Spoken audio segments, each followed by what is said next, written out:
These are images of days of defiance, Chinese riot police with sticks, cars set on fire, protesters throwing rocks.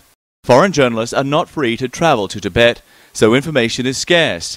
But human rights groups say Chinese security forces have surrounded the three main temples outside the capital Lhasa, and more than a dozen monks have been arrested.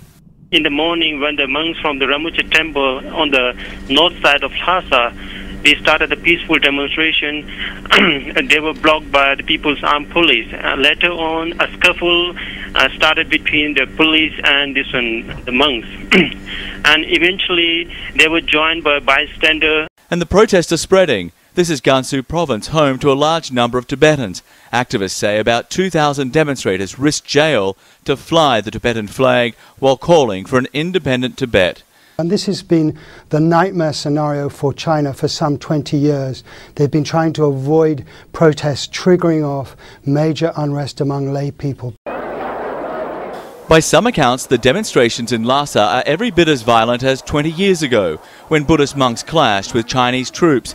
The demand then, the same as now: greater independence, more religious freedom. The target of their anger this time appears to be Chinese-owned businesses and ethnic Chinese.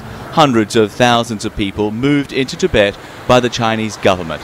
The exiled Dalai Lama has accused Beijing of an economic and social policy intended to marginalize Tibetans in their own land. Their policy of population transfer has increased many times, reducing native Tibetans to an insignificant minority in their own country, His Holiness said on Monday, marking the 49th anniversary of a failed uprising against Chinese rule, which appears to have been the spark for the latest protests.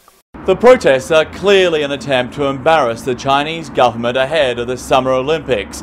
On Thursday, the Foreign Ministry said the uprising was under control and the work of just a few monks. A day later, and we were told this is now a domestic matter. John Vos, CNN Beijing.